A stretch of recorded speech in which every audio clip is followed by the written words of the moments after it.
modul 1.4 budaya positif. Izinkanlah menyita waktu Anda untuk kesempatan kali ini akan memaparkan tentang budaya positif. Sedangkan budaya positif di sini adalah sangat berkaitan dengan modul 1.1 yang berdasarkan landasan filosofi Ki Hajar Dewantara yang di dalamnya berisi tentang sub-sub dan poin-poinnya. Dilanjut dengan modul 1.2 yang berisikan tentang nilai dan peran guru penggerak sebagai memajukan siswa-siswi kita di sekolahan. Dilanjut dengan modul 1.3 yaitu tentang visi.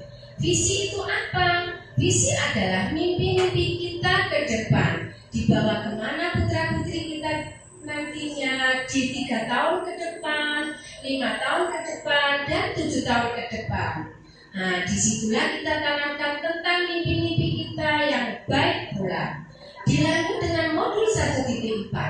Di modul 1.4 kita menanamkan budaya positif. Yang sebenarnya budaya positif itu sudah kita laksanakan di sekolahan kita semenjak sekolahan kita berdiri. Ya teman-teman ya. Nah, sekarang konsep utama modul budaya positif tentang perubahan paradigma belajar. Di sini Ki Hajar Dewantara sudah memaparkan tentang bahwa sekolahan adalah merupakan ladang tempat tumbuhnya benih-benih pendidikan kita, dari mulai pengelolaan tanah, menanam benih-benih yang baik, memberi pupuk, menyiram air secukupnya, membasmi gulma-gulma ataupun tanaman yang mengganggu tanaman kita. Nah, begitulah sepertinya pembelajaran kita diibaratkan seperti ladang para petani, dan di situ berarti kita sebagai guru itu menanamkan tentang profil belajar Pancasila. Nah, begitulah teman-teman. Selanjutnya kita langsung saja kepada disiplin positif. Disiplin positif adalah merupakan perwujudan dari nilai-nilai dan keyakinan yang universal yang kita tanamkan di sekolahan kepada anak didik. Kemudian perubahan paradigma melalui Diana Gosen mengenai pembelajaran disiplin positif, yaitu menanamkan nilai-nilai kebajikan yang akan kita wujudkan dalam nilai-nilai keseharian yang kita lakukan di setiap pembelajaran. Begitu pula dengan disiplin positif, ini sesuai dengan budaya positif ada keterkaitan. Sedangkan disiplin positif di sini memuat akan tentang peraturan-peraturan yang dibuat oleh lembaga kita yang untuk dilaksanakan. Cara kita membuat peraturan otomatis tidak boleh dilanggar, seperti datang ke sekolah tidak terlambat. Itu juga menanamkan contoh dari kedisiplinan. Juga memakai seragam sekolah, datang ke sekolah tepat waktu, dan kemudian kebutuhan dasar manusia juga ada 5 di sini. 5 kebutuhan dasar manusia yang harus kita penuhi, yaitu 1, kebutuhan bertahan hidup. Manusia perlu hidup. Bagaimana dengan cara supaya kita hidup? Tentu manusia perlu makan, hidup yang sehat, rumah, busana yang rapi. Nah, itu termasuk kebutuhan untuk bertahan hidup. Itu semua menggambarkan tentang visi kita tentang bertahan hidup. Kemudian kasih sayang dan rasa diterima. Nah, kasih sayang, cinta, dan rasa diterima oleh manusia ini berurutan dengan rasa sosial. Karena kebutuhan yang berhubungan dengan rasa sosial, kebutuhan ini mau menerima dan mau memberi. Kemudian kita lanjut dengan penguasaan. Kita bisa menguasai diri sendiri, merupakan kebutuhan yang membutuhkan keterampilan dan pendidikan yang tinggi. Di sini akan terjadi kebutuhan tentang penguasaan. Kemudian dilanjut dengan kebebasan. Kita bebas untuk tersenyum, kita bebas untuk tertawa. Di sana kebebasan itu banyak macamnya. Dan dalam kehidupan itu sangat diperlukan sekali dengan rasa kebebasan karena tidak mengikat. Kemudian dilanjutkan dengan rasa kesenangan. Kita perlu hidup senang dengan tertawa bebas, dengan membuat hati kita menjadi nyaman. Kebutuhan untuk berteman itu juga termasuk kesenangan. Kemudian kita lanjut. Nah, motivasi perilaku manusia, menghindari dari ketidaknyamanan dan hukuman. Nah, kita terapkan di sekolah juga. Murid melakukan disiplin diri karena ia takut dihukum. Ini merupakan motivasi yang intrinsik karena dia takut oleh bu guru. Jadi dia berangkatnya pagi-pagi ke sekolah agar tidak mendapat hukuman dari bu guru. Itu tidak dengan lahirnya sendiri, dengan kebijaksanaannya sendiri. Karena kalau dia berangkat sekolah siang, otomatis dia terlambat. Akhirnya aku dihukum oleh bu guru. Jadi itu termasuk motivasi ekstrinsik. Kemudian dilanjutkan dengan mendapatkan imbalan atau penghargaan dari orang lain. Nah, ini seperti hadiah-hadiah. Aku mau dapat bintang 5. Soalnya ketika saya dapat bintang 5, saya tentu dikasih hadiah sama Bu Indah, Kakak Ezra. Loh, kalau aku udah dikasih hadiah, berarti aku bintang 1 dong. Nah, itu juga tidak lahir dari hatinya sendiri ya Bu ya. Jadi dari motivasi ekstrinsik yang perlu dengan dorongan dari guru. Kemudian menghargai nilai-nilai kebajikan diri sendiri, yaitu murid melakukan disiplin diri karena sadar akan nilai kebajikan dirinya. Ini merupakan motivasi intrinsik. Aku berangkat sekolah pagi-pagi, aku nanti leluasa bermain ayunan lebih lama, main jungkat-jungkit lebih lama, senang, nyaman, nomor 1. Pasti bu guruku senang, dia nyaman ketika dia menggunakan motivasi dalam dirinya sendiri atau disebut dengan motivasi intrinsik. Bu ya, sekarang dilanjut. Nah, di sini di dalam budaya positif memuat tentang konsep disiplin dengan identitas gagal yang membuat hati kita tidak nyaman, yang membuat anak-anak nanti juga tidak nyaman adalah dengan hukuman dan penghargaan juga tidak bagus. Tapi kita lihat dulu, hukuman itu menyakitkan karena sakit kalau dihukum. Nah, aku tidak nyaman. Nah, aku menjadi murid yang takut. Aku tidak mau masuk sentra bahan alam karena aku tidak bisa dan takut nanti dihukum sama berat. Nah, kemudian dipaksa atau memaksa, ya, juga tidak bagus.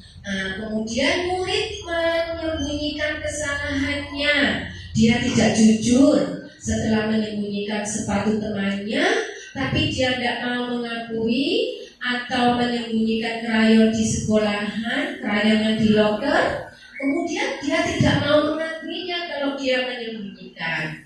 Kemudian murid menjadi rendah diri.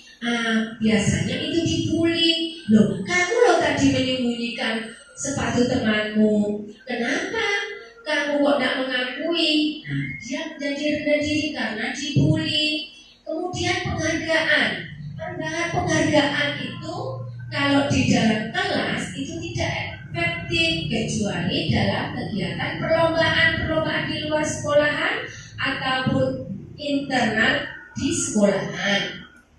dapat merusak hubungan dengan teman sepermainan. Sebab iri kan, temanku dikasih hadiah, saya tidak dikasih hadiah. Akhirnya timbullah sifat iri. Dilanjut dengan mematikan kreativitas. Punyaku lo bagus, tapi aku tetap tidak dapat bintang 5 dari berburu. Nah, itu bisa mematikan kreativitas. Juga menghukum dengan sistem ranking. Padahal tidak ada anak yang bodoh. Semuanya anak itu pandai, terampil. Cuman saja belum bisa menilainya. Kemudian merampas hak menghargai dirinya. Seperti apa hak kebebasan? Belum puas mainan, ayo cepat masuk sekolah, sedangkan waktunya sudah habis. Nah, itu perlu kerjasama yang baik antara anak, guru, dan orang tua, sehingga supaya kita tidak merampas hak dan menghargai anak, kita bisa toleransi, memberi wawasan pada namanya agar berangkat pagi, kita bisa main secara luasa ketika kegiatan di outdoor, ya. Kemudian lanjut, konsep disiplin dengan identitas sukses. Nah, beda dengan tadi ya Bu ya, tadi berisi tentang hukuman-hukuman. Sekarang tentang konsekuen dan segitiga restitusi. Nah, keduanya sangat efektif kita gunakan di lembaga kita karena konsekuensi merupakan penguatan jangka pendek. Perlu monitor yang berkelanjutan, perlu respon rangsangan atau stimulus. Murid menghormati peraturan, kehilangan waktu untuk merenungi kesalahan. Harus konsekuen antara murid dan guru. Kita harus konsekuen bekerja sama. Anak diberi pengarahan, diperhatikan. Dengan seksama dia akan nyaman di dalam setiap pembelajaran, di setiap kita masuk ke kelas. Kemudian segitiga restitusi. Ini sangat efektif kita terapkan di sekolahan. Bagus ini sepertinya untuk kedepannya ya. Murid belajar bertanggung jawab untuk perilakunya. Dia bertanggung jawab apa yang telah dilaksanakannya, dikerjakan yang membuat bu guru tidak nyaman. Bertanggung jawab seperti apa?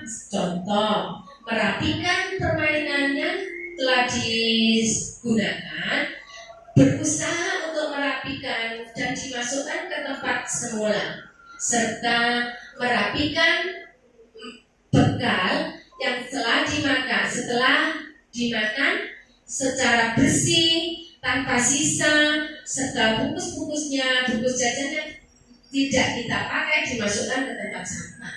Fokus pada pemecahan masalah jangka panjang. Nah, kita harus bisa memfokuskan diri kepada pemecahan masalah jangka panjang yang harus kita fokuskan kepada anak didik. Kemudian, murid menghormati dirinya dan orang lain. Dengan segitiga restitusi ini sangat efektif sekali. Murid menghormati dirinya, pandai-pandai bu guru kita mengingatkan, pandai-pandai bu guru kita bertanya, pandai-pandai guru kita mengambil hati pada anak didik. Nah, kemudian dilanjut dengan teori kontrol. Dirinya memegang kontrol kendali, dirinya pribadi bisa mengendalikan emosinya, bisa mengendalikan gerak-geriknya dalam teori kontrol ini. Nanti ada yang akan dilanjutkan oleh Bu Kakaya. Nah, kemudian murid bersemangat memperbaiki kesalahannya. Nah, di segitiga restitusi nanti murid itu sangat antusias sekali karena dia ada mempunyai masalah, kita bisa menyelesaikan dengan kebajikan, dan anak merasa nyaman dan senang karena dia mau bertanggung jawab, melatih anak untuk bertanggung jawab, sehingga kita akan terlaksana dengan budaya positif ataupun disiplin positif. Nah, dilanjut Bu Kakak. Ya, terima kasih ya teman-teman dan Bu Har sudah memaparkan penjelasan tentang pembelajaran yang selama ini sudah didapatkan di modul 1.4 budaya positif.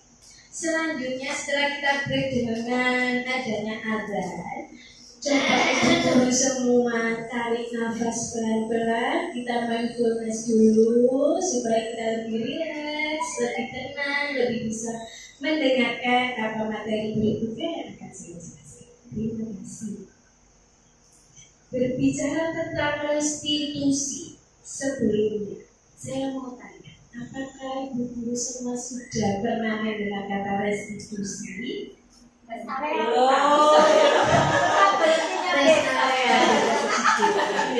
Belum pernah? Di sini adalah konsep disiplin. Pendekatan restitusi adalah sebuah cara menanamkan disiplin positif pada murid.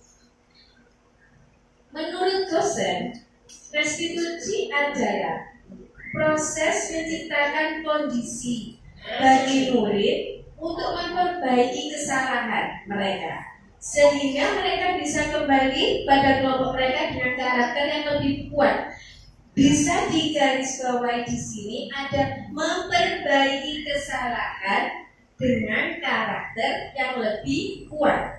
Jadi unsur di sini memberikan budaya positif terhadap anak-anak dengan tidak ketergantungan dengan guru, dengan budaya positif tentunya. Jadi kesalahan-kesalahan yang mereka perbuat kita tidak menghakimi sendiri, akan tetapi mereka diberi kesempatan untuk menyelesaikan dengan caranya sendiri, bagaimana mereka menyelesaikan dengan jati dirinya itu sendiri.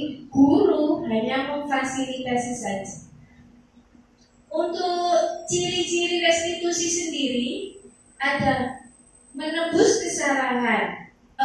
Bukan menebus kesalahan, namun belajar dari kesalahan. Jadi anak-anak tidak diberi hukuman untuk menebus kesalahan, namun mereka dapat belajar dari kesalahan yang mereka perbuat. Yang kedua, memperbaiki hubungan. Jadi ketika mereka sudah membuat kesalahan terhadap guru ataupun teman-temannya, mereka diberi kesempatan untuk memperbaiki hubungan. Hubungannya mereka itu seperti apa nantinya. Jadi kita tidak bisa langsung kamu minta maaf, kamu seperti ini, enggak. Tapi kita beri mereka kesempatan untuk seperti apa. Bagaimana cara kamu memperbaiki hubungan itu tadi? Untuk tawaran bukan paksaan. Nah ini dia. Jadi kita memberi tawaran, tidak semata-mata untuk memaksa anak. Jadi kita membuat mereka, bagaimana kalau seperti ini? Bagaimana kalau akibatnya begini? Jadi kita tidak selalu membuat mereka terpaksa untuk menuruti apa yang kita inginkan. Menuntut untuk melihat ke dalam diri. Ke dalam diri ini yang kita lihat adalah dalam diri anak. Bagaimana pola mereka, bagaimana kesadaran diri mereka. Jadi kita berkewajiban untuk menuntun mereka itu sendiri. Mencari kebutuhan dasar yang mendasari tindakan. Kebutuhan dasar mereka itu seperti apa sih? Jadi kita beri tindakannya nanti akan melihat dasar-dasar yang mereka miliki terlebih dahulu. Jadi bukan tindakan yang kamu sudah mukul ini, kamu sudah memberantakan ini. Itu sebuah tindakan yang tidak kita fokuskan. Akan tetapi kita akan mengedepankan karakter dari anak tersebut. Nah, untuk yang terakhir, menguatkan dan fokus pada solusi. Nah, jadi kita ketika anak-anak sudah membuat kesalahan, sudah melakukan hal yang mungkin tidak baik, kita akan memberi penguatan dan fokus pada solusi, tidak berfokus dengan masalah, tidak diulang-ulang. Kamu tadi gini-gini, tapi kita mengedepankan solusi seperti itu. Untuk selanjutnya, ini ada perbedaan hukuman, konsekuensi, dan restitusi. Kalau bicara tentang hukuman, menurut ibu-ibu ini hukuman itu seperti apa?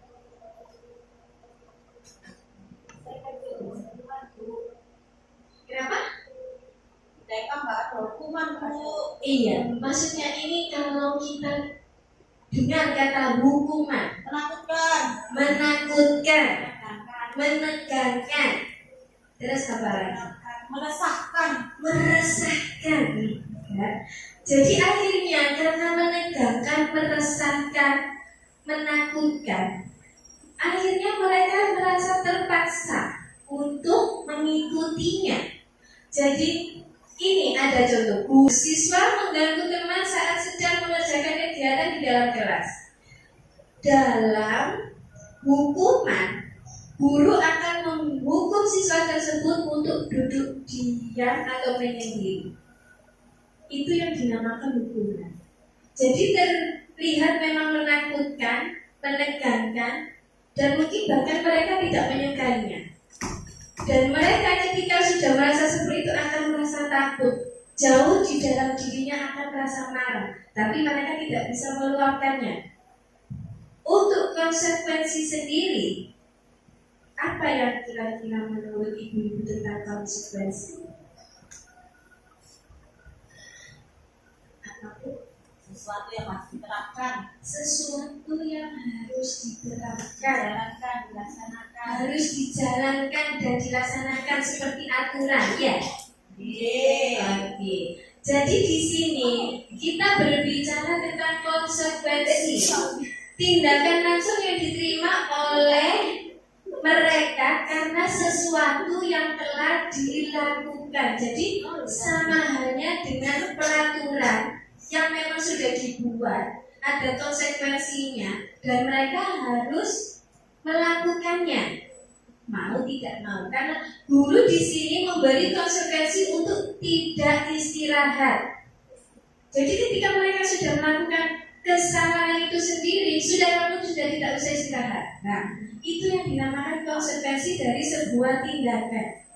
Guru bersikap tegas sehingga siswa dapat menghormatinya. Secara tidak langsung mereka, oh iya Bu. Kalau anaknya marah, Nah, itu dia namanya. Ketika mereka merasa marah, karena kita berbicara dengan anak usia dini, pasti mereka, aku nggak suka sama guru itu, aku nggak merasa sayang. Nah itu dia, adanya restitusi di sini. Restitusi di sini kita akan membahas konsep disiplin dengan identitas sukses. Yang dimaksud dengan identitas sukses di sini itu seperti apa sih? Jadi guru itu menanyakan tentang keyakinan kelas atau dirinya dan membantu siswa untuk menyelesaikan masalah. Jadi ada guru, ada siswa. Ketika siswa membuat kesalahan, posisi guru di sini mereka akan membantu untuk menyelesaikan, bukan memberi hukuman atau konsekuensi seperti itu. Untuk guru terbuka dan siswa menghormati dirinya dalam. Jadi ketika kita sedang memberikan masukan untuk menyelesaikan sebuah masalah yang dibuat oleh anak itu sendiri, secara tidak langsung anak itu akan bisa menerima atau tidak. Karena tidak ada hukuman dan konsekuensi secara tidak langsung. Kita berbicara tentang menyelesaikan masalah. Jadi dari hati ke hati, dari dalam diri anak digali lagi, seperti apa kamu berbuat, bagaimana kamu menyelesaikan, dan tindak lanjutnya seperti apa. Jadi mungkin dengan begitu anak-anak akan bisa menerima.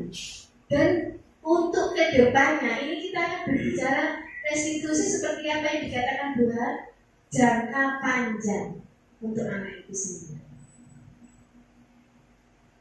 Nah ini dalam restitusi ada 5 kontrol posisi kontrol restitusi.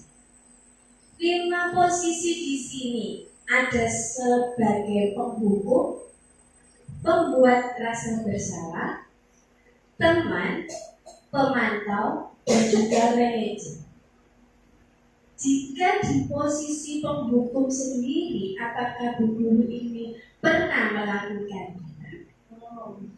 Tidak pernah, alhamdulillah, karena kita memang berhadapan dengan anak usia dini kan, jadi kita memposisikan diri tidak sebagai penghukum. Kalau kita naik lagi, pembuat rasa bersalah. Seperti apa kita membuat rasa bersalah pada anak? Kita memberitahukan kesalahan betul dengan Marah. Dengan ada yang tinggi. marah nada yang tinggi. Kita sekilas mungkin mengejudge secara tidak langsung. Jadi kemungkinan posisi di sini tidak cukup baik untuk dilakukan. Kita naik lagi untuk teman. Posisi seperti apa kira-kira teman untuk anak? Adanya dengan baik. Ada dengan baik. Nada yang lembut. Nada yang lembut.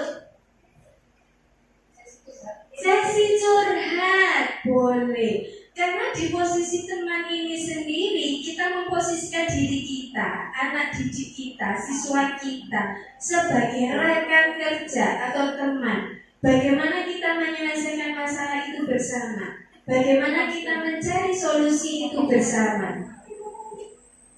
Kalau pemantau, kita namai lebih tinggi lagi sebagai pemantau. CCTV. Seperti CCTV.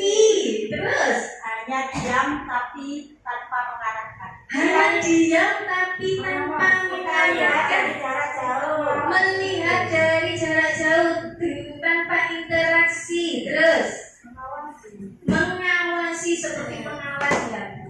Oke. Pemantau di sini hanya tidak lain hanya sebagai yang seperti apa kata ibu guru katakan. Jadi mereka hanya iya terus ya. Jadi kalau posisi ini dilakukan ke murid kita, apakah itu efektif? Mungkin kurang efektif. Tapi kalau kita turun ke teman ini mungkin lebih efektif. Oke, betul sekali. Akan tetapi ada posisi yang paling tinggi, manajer. Seperti SMA Bu, kurang efektif Bu. Kalau memang seperti itu apa sih kata manajer menurut ibu-ibu? Akhirnya tidak bisa bermain bebas sesuai arahan. Nah, manajer sendiri di sini, kalau kita masuk seperti kita dalam masuk sebuah perusahaan, ketika ketemu manajer, kita pasti seperti ketika interview. Nah, posisi manajer di sinilah yang dibudayakan positif. Di sini ada posisi manajer yang paling tinggi untuk restitusi dan sekarang memang sedang digalakkan. Jadi kok gitu? Bagaimana penerapannya? Di posisi manajer di sini, anak-anak akan melihat lagi keyakinan kelas yang akan dibuat.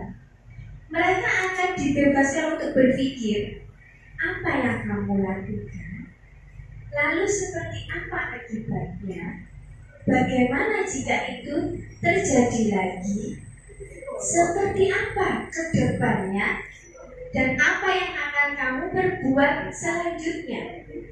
Dikatakan tinggi karena memang di sini mereka budaya positif itu sendiri ada restitusi.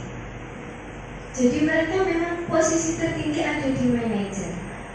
Boleh dilihat, nanti akan ada contohnya. Penerapan 5 posisi kontrol.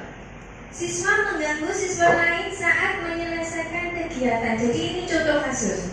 Ada siswa mengganggu siswa lain, temannya, ketika mereka sedang menyelesaikan kegiatan. 5 posisi di sini sudah terlihat. Ada penghukum, pembuat rasa bersalah, teman, pemantau, dan juga sebagai manajer. Ketika posisi penghukum di sini, anak akan patuhi aturan di kelas. Oke. kamu tidak boleh main lagi. Jadi posisi pembungkus. Mereka tidak diberi kebebasan untuk meluapkan, betul, meluapkan perasaan hatinya. Kenapa tidak diberi kesempatan? Membuat rasa bersalah. Beberapa kali Bu Guru harus memberitahu kamu. Bu Guru kecewa sama kamu. Jadi ketika Bu Guru bilang Bu Guru kecewa sama kamu, dalam diri anak pasti merasa, ya Bu Guru nggak sayang sama aku. Jadi mereka merasa bersalah, lalu mereka akan terpikirkan, dan mereka tapi tidak bisa berbuat apa-apa. Dalam posisi teman, ayolah tertib, Bu Guru bangga, kali ini tidak apalah kamu salah. Jadi mereka tetap dibenarkan, disalahkan, tapi ada solusi juga di situ. Kita sebagai teman, kita mengajak mereka untuk bersama-sama menyelesaikan. Di posisi pemantau, kamu sudah melanggar, apa aturan dan konsekuensinya? Di sini mereka juga dijelaskan, kamu sudah melanggar, apa aturan dan konsekuensinya? Jadi sama halnya dengan penghukum, ada konsekuensi dan ada tindakan yang harus dilakukan oleh mereka. Nah, di sini ada posisi manajer yang paling tinggi. Apa kamu tahu kesalahanmu? Kira-kira bagaimana kamu akan memperbaiki kesalahan ini? Di sini yang tadi saya maksudkan. Jadi mereka punya membuat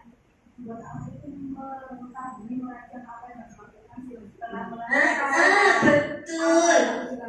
Iya, mereka akan mengetahui, membangun bagaimana cara saya untuk ke depan, bagaimana apa yang saya akan lakukan. Itu di posisi manajer. Berikut adalah keyakinan kelas. Keyakinan kelas. Mengapa keyakinan kelas? Mengapa bukan peraturan kelas saja? Apa perbedaan keyakinan dan peraturan? Kita berbicara tentang keyakinan. Keyakinan itu apa? Keyakinan itu sesuatu yang ada di dalam hati. Boleh. Kesepakatan bersama. Kesepakatan bersama. Ketika kita berbicara dengan peraturan, apa peraturan? Sudah ada yang mengatur. Sudah ada yang mengatur. Tinggal dilaksanakan. Sesuatu yang ditaati dan tinggal dilaksanakan. Nah, mengapa kalau berbicara seperti ini? Kenapa kita menggunakan helm pada saat mengendarai?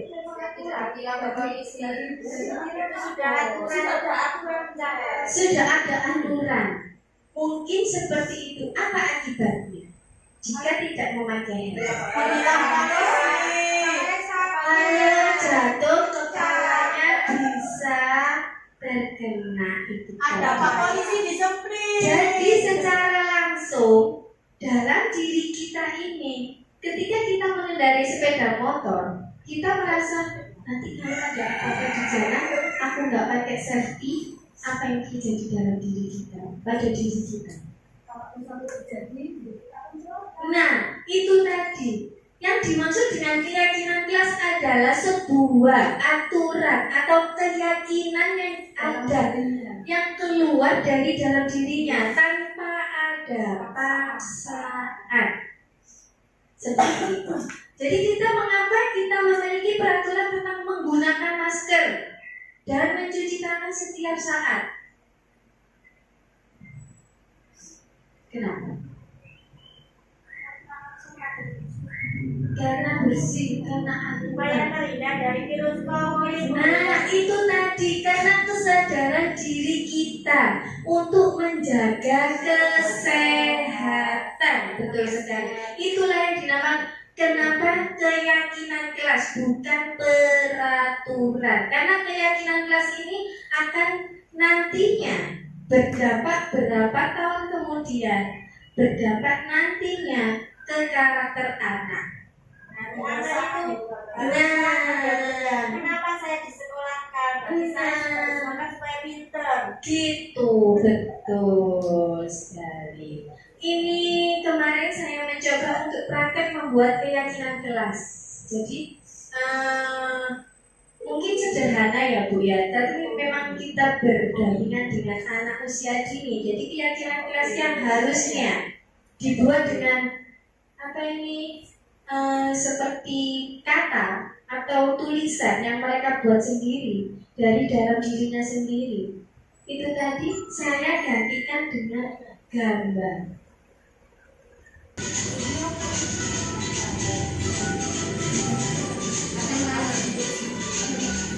Video.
Ketika tidak boleh berarti dikasih tanda silang, ditaruh di sebelah sini, yang boleh ditaruh di centang.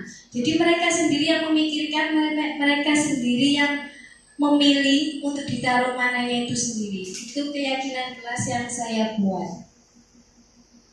Nah, untuk bagaimana pembentukan keyakinan kelas itu sendiri terlihat lebih abstrak dari peraturan, berupa gambaran pernyataan yang universal, jadi secara umumnya sesuai dengan kondisi kelas dan sekolah agar mudah diterapkan. Jadi kita tidak bisa menyontoh kelas lain, bahkan sekolah lain. Jadi kita melihat lingkungan sekolah kita sendiri atau kelas kita sendiri itu seperti apa cocoknya.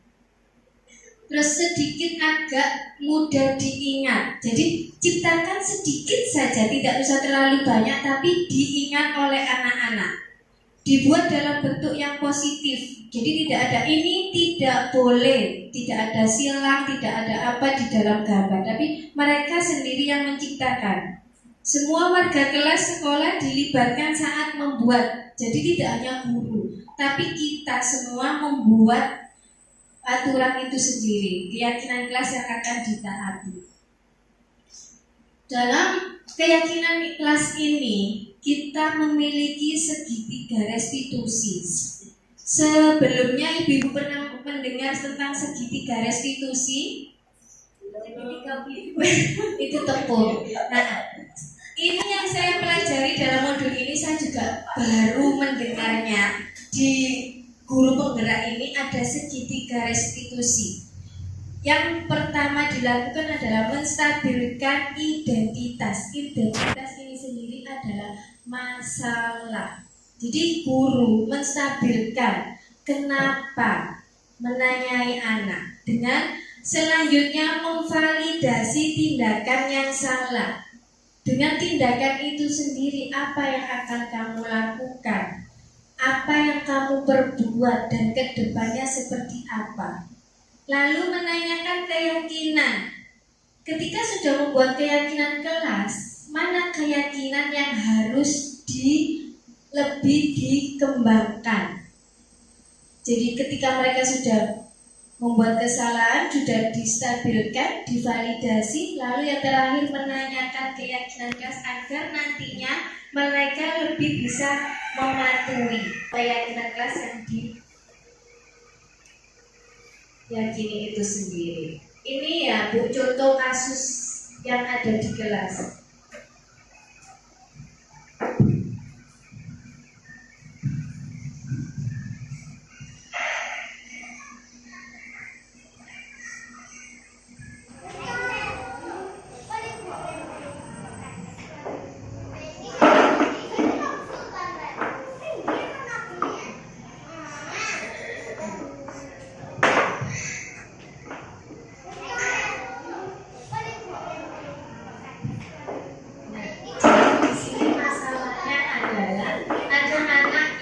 Mengganggu temannya ketika sedang mengerjakan kegiatan.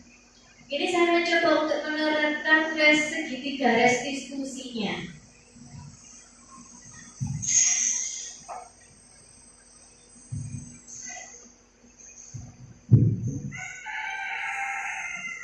Dia tahu dipanggil bukan ke sini? Kenapa?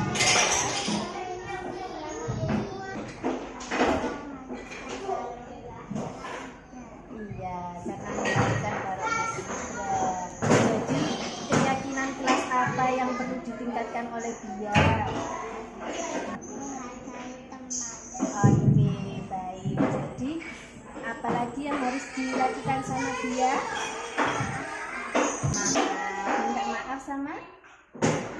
Oke. Jadi dia akan memperbaiki masalah ini dengan cara apa, Bi? Memaafkan sama? Oke, kalau begitu dia kakak tahu karena kita membangun kalau itu harus bekerja sama. Iya, jadi dia harus saling jadi kedepannya dia akan seperti apa? Bekerja sama dengan baik. Terima kasih Bia. Silakan melanjutkan pekerjaan.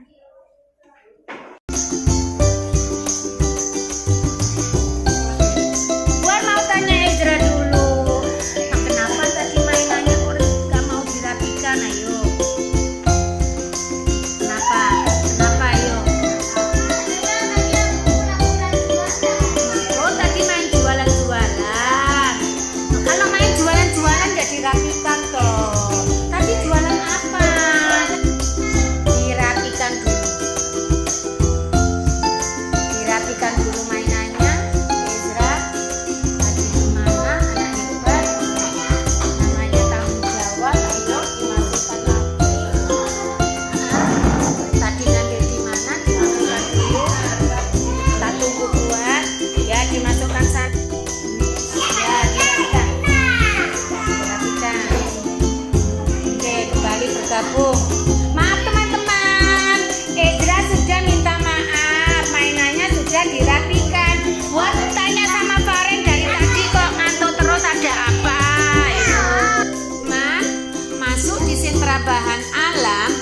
Buha, di sini ada aturannya ya.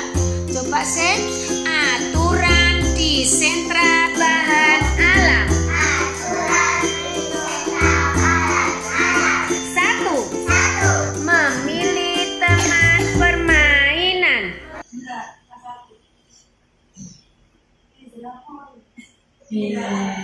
Itu tadi versi saya sama Buah dalam menerapkan restitusi keyakinan kelas.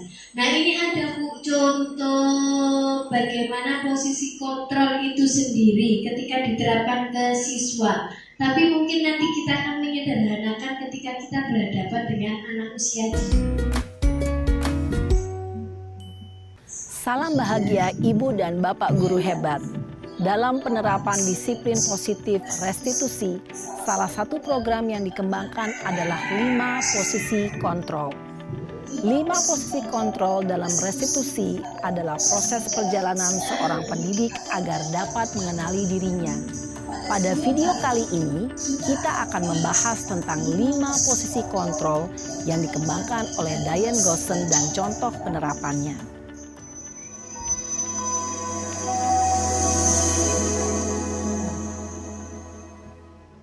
5 posisi kontrol itu adalah 1. Posisi penghukum. 2. Posisi pembuat merasa bersalah. 3. Posisi teman. 4. Posisi pemantau atau monitor. Dan 5. Posisi manajer. Untuk lebih memahami kelima posisi tersebut, mari kita saksikan kasus Naren yang terlambat hadir 20 menit di sekolah dan melihat bagaimana kelima posisi kontrol dalam menghadapi masalah tersebut.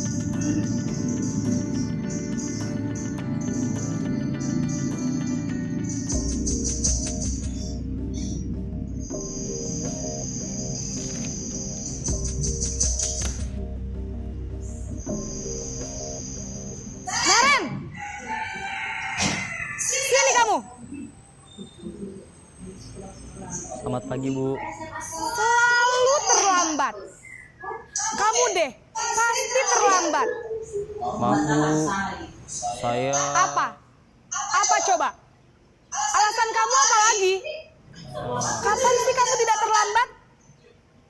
Malas sekali ya kamu jadi anak. Saya... Dasar pemalas. Gak kapok-kapok sih kamu. Sudah berapa kali terlambat? Sana, kamu keliling lapangan basket 2 kali. Kenapa saya harus keliling lapangan basket, Bu? Kenapa? Kamu mau lawan ibu? Berani-beraninya jawab. Sudah terlambat, masih berani jawab pula. Sekarang, keliling lapangan basket 5 kali sekalian. Biar kapok. Cepat, pergi sana ke lapangan basket. Posisi penghukum biasanya berbicara dengan nada tinggi, menghardik, menunjuk-nunjuk, menyakiti, dan menyindir. Hukuman bisa berupa fisik maupun psikis. Ibu dan Bapak guru hebat, dampak yang terjadi pada murid ketika guru berada pada posisi penghukum adalah murid cenderung akan memberontak, bahkan menyimpan dendam.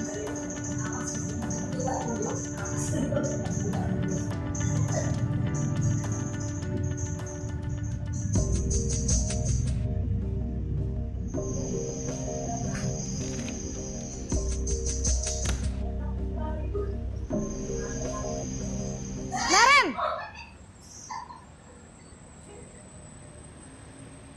Selamat pagi, Bu. Naren. Kamu kenapa terlambat lagi, nak? Ya Tuhan, Naren. Kamu senang ya bikin ibu susah ya? Kalau kamu terlambat lagi, nanti ibu yang ditegur bapak kepala sekolah, nak. Disangka ibu tidak bisa membina kamu. Duh, gimana ini? Maaf, Bu. Duh, Gusti Naren. Kamu suka ya kalau ibu ditegur bapak kepala sekolah? Terus, sekarang ibu harus tulis apa ini di buku absen? Ini kamu sudah sering terlambat loh. Ibu harus apa coba? Maaf, Bu. Maaf sekali. Ya sudah, lain kali jangan bikin ibu susah lagi ya nak ya. Ibu tidak akan kuat lagi kalau kamu begini terus. Bisa jantungan kalau ibu ditegur bapak kepala sekolah. Sana cepat kelas. Maaf ya Bu, maaf sekali. Posisi pembuat rasa bersalah berbicara dengan nada tenang, cenderung lembut. Namun kata-kata yang diutarakan membuat murid merasa menjadi orang yang gagal. Memandang buruk dirinya sendiri, merasa tidak berharga, dan tidak sanggup membahagiakan orang lain. Ketika guru mengambil posisi pembuat rasa bersalah, murid akan menganggap dirinya yang bersalah dan ia akan menyimpan emosi negatif tersebut di dalam dirinya.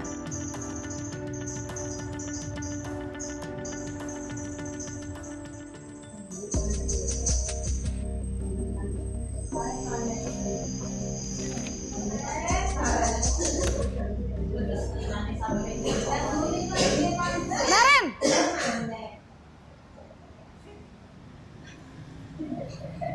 Selamat pagi Bu. Wah, sudah jam berapa ini nak? Terlambat lagi ya sayang. Iya Bu, habis ibu saya lupa bangunkan saya Bu. Kamu malah menyalahkan ibu kamu.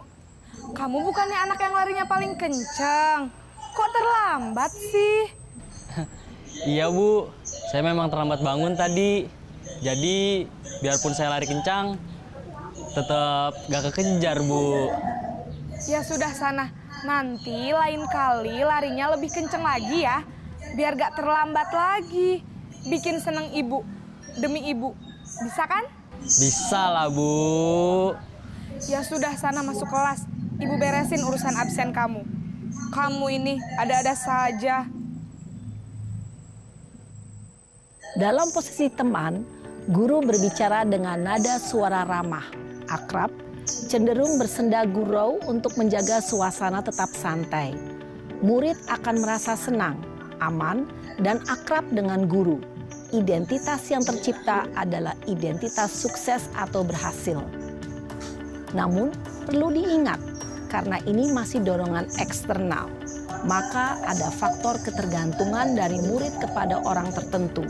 Di sini guru absennya, sehingga di lain waktu murid bisa berperilaku baik, namun hanya kepada orang-orang tertentu saja.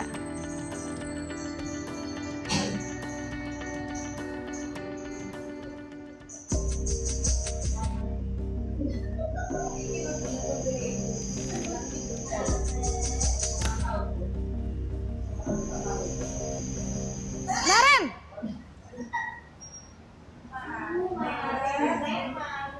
Selamat pagi Bu. Naren, apa peraturan sekolah kita tentang jam berapa kita harus masuk sekolah, nak? Kita harus di sekolah jam 7 Bu. Iya betul, sekarang sudah jam 7.20. Naren sudah tahu konsekuensinya jika terlambat hadir. Paham Bu, saya harus tinggal kelas pas jam istirahat selama 20 menit. Ya benar, konsekuensinya demikian. Jadi nanti jam 9.30 pas istirahat, kamu harus tinggal di kelas, kerjakan tugas tambahan untuk ketertinggalan kamu, ya? Baik Bu. Posisi pemantau mengandalkan penghitungan atau data untuk mengontrol murid. Guru mengarahkan murid berdasarkan peraturan dan konsekuensi. Seorang pemantau menunjukkan bahasa tubuh dan ekspresi wajah yang datar dan cenderung formal.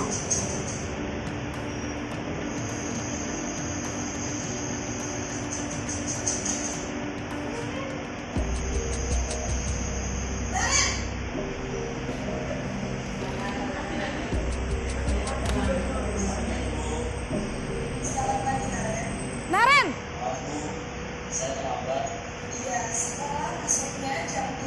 Selamat pagi Bu. Selamat pagi, Naren. Maaf Bu, saya terlambat. Iya, sekolah masuknya jam 7, sekarang sudah jam 7.20. Jadi sekarang bagaimana ini, Naren? Maaf Bu, saya lupa setel alarm saya semalam. Baiklah, menurut kamu, keyakinan sekolah yang mana yang perlu kamu tingkatkan? menghargai diri sendiri dan orang lain mungkin ya Bu. Setuju.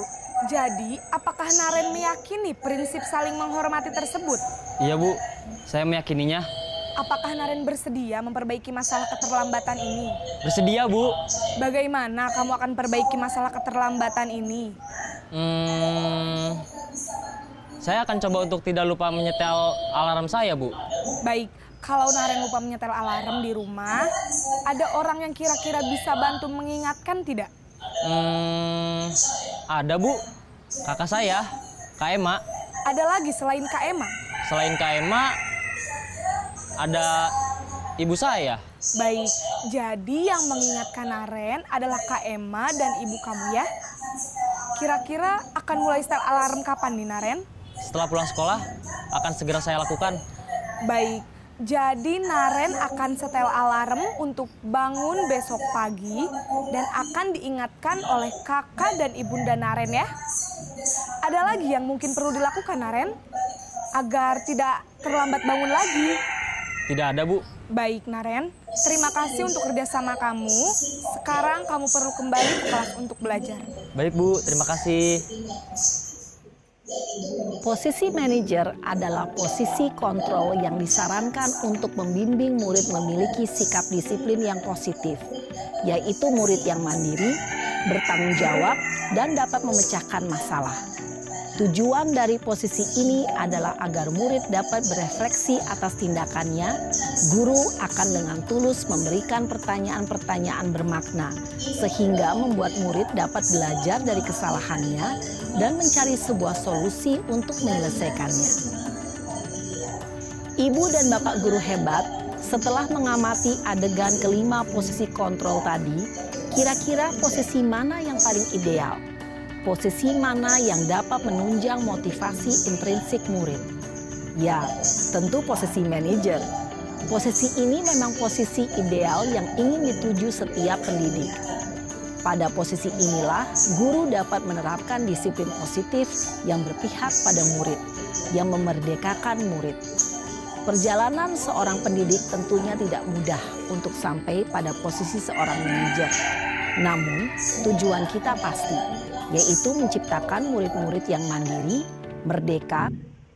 Baik, terima kasih. Itu tadi contoh penerapan posisi kontrol versi SMA. Jadi kita tidak bisa meniru seperti itu dengan tepatnya, tapi kita bisa meniru perilaku yang akan kita kembangkan sendiri di versi berhadapan dengan anak usia dini. Penerapan program disiplin positif di sini hendaknya guru memiliki sadar kepribadian, profesional, dan sosial yang baik. Guru mampu berefleksi pada posisi kontrolnya. Guru sebagai seorang among, posisi manajer yang menuntut murid menjadi insan yang mandiri, merdeka, dan bertanggung jawab. Terima kasih. Apakah dari penjelasan semua ini ada pertanyaan? Assalamualaikum warahmatullahi wabarakatuh. Terima kasih Bu Kakak. Di sini saya terima kasih banyak ilmu yang diberikan panjenengan Bu Har dan Bu Kakak juga. Di sini saya mau tanya, untuk di usia anak usia dini, kan kita kan berbagai macam karakter anak ya. Di sini kalau kita terapkan manajerial di anak usia dini, kira-kira bisa atau cocok nggak? Yang tadi loh prinsip kan ada 5. Posisi manajer seperti itu. Terima kasih karena kita kadang ada anak yang seperti kayak Abi, terus ayo dan ya seperti itu. Atau mungkin gimana, mungkin ada ilmu buat bukakan kita semuanya. Untuk anak yang berkebutuhan khusus mungkin kita ada sedikit ilmu dari panjenengan. Untuk itu saya mohon sharing ilmunya. Terima kasih. Wassalamualaikum warahmatullahi wabarakatuh. Ini tentang posisi kontrol ya Bu. Diterapkan di anak usia dini. Oleh karena itu tadi saya bilang bagaimana kita menerapkannya, bagaimana kita membiasakan dulu ke anak itu. Jadi tidak semata-mata kita harus meniru gini, tapi yang kita fokuskan adalah anak itu nantinya akan bertanggung jawab, anak itu lebih mandiri, anak itu lebih bisa mengontrol dirinya sendiri. Itu fokus kita untuk anak usia dini tersebut. Jadi bagaimana posisi kita sebagai manajer boleh, teman boleh, tapi di tingkat tertinggi memang kita sebagai pendidik kalau bisa harus pada posisi manajer itu sendiri. Akan tetapi kita juga melihat lagi ada di sini anak ABK berkebutuhan khusus. Kita tidak mungkin menanyakan kenapa, terus bagaimana, keyakinan kelasnya seperti apa, tidak bisa. Akan tetapi kita bisa membuka atau mencari kesadaran dirinya. Jangan kita semata-mata, kamu tadi habis mukul, ayo minta maaf. Setidaknya kita tanya, kamu tadi habis ngapain? Pasti dia tahu apa kesalahannya. Setidaknya kita mengingatkan apa yang harus dilakukan untuk perbaikan masalah itu sendiri. Apakah dia harus meminta maaf atau harus seperti apa gitu. Jadi disederhanakan, disesuaikan dengan lingkungan, kondisi anaknya masing-masing. Ya, Bu Jo, ada pertanyaan? Nah, ada pertanyaan lagi, Ibu Guru?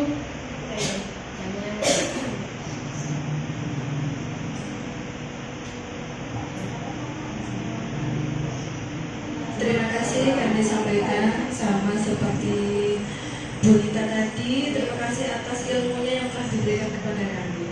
Yang mau saya tanyakan, kebetulan kita adalah guru PAUD. Masing-masing anak mempunyai karakter yang berbeda dari latar belakang mereka, di rumah mereka. Otomatis kita kalau ingin menerapkan itu secara sepihak di lembaga kita, itu memang mungkin mengalami kesulitan. Jadi apakah bisa kita ajak orang tua mereka dalam cara kita untuk memberikan kontrol apa tadi? Posisi kontrol pada anak tadi, apakah perlu kita berikan kepada orang tua supaya ada berkesinambungan antara di tempat mereka belajar sama di rumah. Terima kasih kami sampaikan.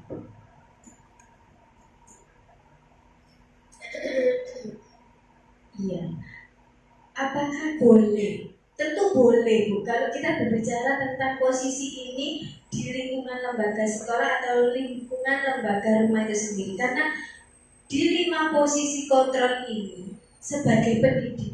Ketika kita berbicara tentang pendidik, maka orang tua juga sebagai pendidik di rumah. Jadi untuk ini saya berbagi sama ibu guru, mungkin ibu itu bisa berbagi sama orang tua, karena jenengan juga wali kelas, boleh, itu boleh ditentukan, boleh di-sharingkan. Jadi ketika posisi ini diterapkan di sekolah, di rumah, maka yang terlihat adalah suatu saat karakter anak bangsa ini akan lebih baik lagi yang diturunkan. Gitu ya, Bu. Ada pertanyaan lagi? Sudah. Oke, Bu Jo. Sepertinya Bu Jo mau bertanya tapi malu.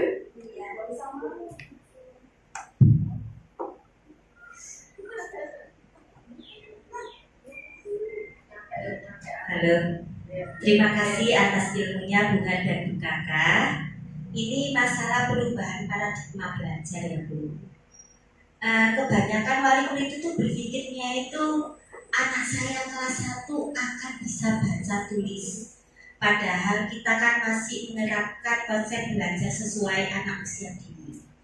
Bagaimana cara merubah pemikiran orang tua agar perubahan paradigma belajar itu di TK benar-benar sesuai usia dininya, tanpa harus meminta atau mengharapkan guru agar anak bisa terstruktur dengan baik. Terima kasih.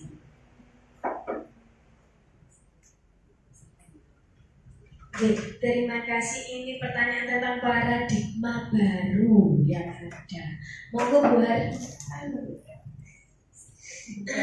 Terima kasih Bu Jum pertanyaannya. Ya, ini sesuai dengan paradigma yang dicamkan oleh Ki Hajar Dewantara untuk dunia pendidikan di usia PAUD. Nah, untuk menuntut anak supaya calistungnya lancar ataupun menulisnya, berhitung, menulis, dan menggambarnya bagus, itu tuh memang tuntutan dari wali murid. Setelah lulus dari TK masuk ke SD, anak lancar dalam membacanya. Nah, di sini dengan sendirinya nanti akan tumbuh rasa bisa membaca, rasa memegang pensilnya akan tumbuh dengan sendirinya ketika di PAUD, karena kita sudah diajarkan dunianya anak bermain sambil belajar dan bermain seraya belajar, ya. Nah, di sini yang telah dikemukakan oleh Ki Hajar Dewantara adalah anak mempunyai kodrat alam dan kodrat zaman. Di sini kodrat alam sudah tercipta sejak lahir dan tuntunan zaman sudah tercipta karena keadaan zaman. Nanti dengan sendirinya anak itu bisa ketika cara memegangnya pensil seperti ini, dengan sendirinya akan tumbuh rasa percaya diri, rasa bisa menulisnya, rasa bisa membacanya. Itu yang saya tangkap, menurut versi saya seperti itu. Oke, terima kasih Ibu Jum atas jawabannya yang saya berikan. Semoga bermanfaat. Terima kasih.